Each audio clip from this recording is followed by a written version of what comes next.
Perkenalkan, nama saya Aprilia Donanta dari kelas 11 IPA 5 SMA Negeri 3 Bungo.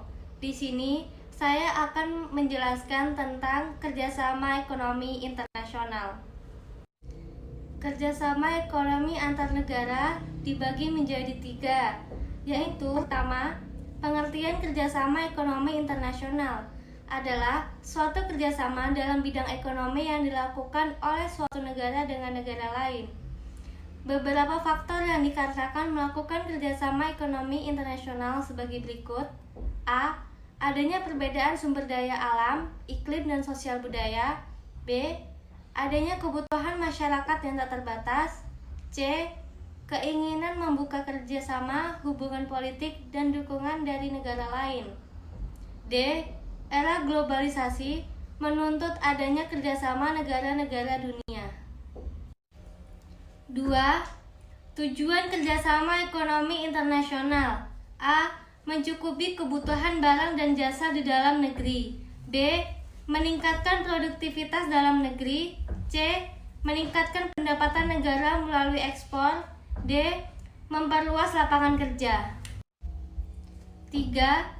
Dampak kerjasama ekonomi internasional. Adapun secara negatif dan positif sebagai berikut. Yang pertama, dampak positif kerjasama ekonomi, yaitu meningkatkan efisiensi dan daya saing produk yang dihasilkan oleh negara antar anggota. Negatif kerjasama ekonomi, yaitu terjadinya pasar bebas yang mengancam keberadaan industri dalam negeri, potensi ekonomi terkonsentrasi di negara maju yang dapat menyebabkan perekonomian negara menjadi tertinggal. Perekonomian suatu negara menjadi tidak stabil akibat semakin bebasnya arus investasi swasta. B. Bentuk kerjasama ekonomi internasional. Ada 2, yaitu sebagai berikut. Yang pertama, dilihat dari letak geografis yang dapat dibedakan menjadi 3, yaitu A. Kerjasama ekonomi internasional yang dilakukan oleh banyak negara di dunia, contohnya WTO dan IMF.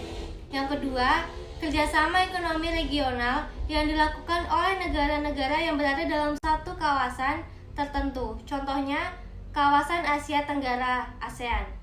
3. Kerjasama ekonomi antarregional yang dilakukan oleh negara-negara yang berada dalam satu kawasan dengan negara yang lain yang berada di kawasan atau wilayah lain, contohnya kerjasama ASEAN dengan EEC. Yang kedua, dilihat dari jumlah negara dibedakan menjadi 2, yaitu kerjasama ekonomi bilateral yang dilakukan oleh 2 negara saja, contohnya kerjasama ekonomi antara Indonesia dengan Singapura. Yaitu yang kedua, kerjasama ekonomi bilateral yang dilakukan oleh lebih dari 2 negara, contohnya kerjasama ekonomi yang dilakukan oleh Indonesia, Singapura, dan Tiongkok. C.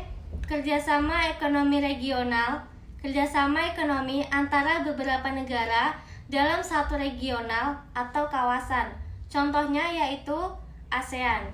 ASEAN berdiri pada tanggal 8 Agustus 1967. Deklarasi Bangkok didatangi oleh 4 Menteri Luar Negeri dan 1 Wakil Perdana Menteri, yaitu Adam Malik, Menteri Luar Negeri Indonesia. 2. Thanath Koman, Menteri Luar Negeri Thailand. 3. Narcisco Ramos, Menteri Luar Filipina. 4. S. Rajaratnam, Menteri Luar Negeri Singapura. 5. Tun Abdul Razak, Perdana Menteri Malaysia.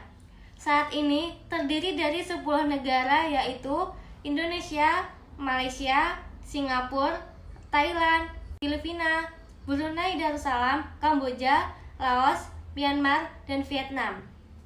Tujuan ASEAN adalah mempercepat pertumbuhan ekonomi dan kemajuan sosial budaya di kawasan Asia Tenggara. 2. Memajukan pendidikan di Asia Tenggara. 3. Menciptakan keamanan dan perdamaian di kawasan Asia Tenggara. Adapun bentuk kerjasama ASEAN, salah satunya adalah AFTA, Organisasi Perdagangan Bebas Kawasan ASEAN untuk menurunkan tarif dan menghapus hambatan non-tarif dalam perdagangan yang dimulai tahun 2002. Dimulai pada konferensi tingkat tinggi tanggal 27 sampai 28 Januari 1992. Tujuannya meningkatkan perdagangan dan spesialisasi di lingkungan ASEAN, meningkatkan investasi dari luar negara anggota ASEAN, meningkatkan jumlah ekspor negara-negara anggota ASEAN. D.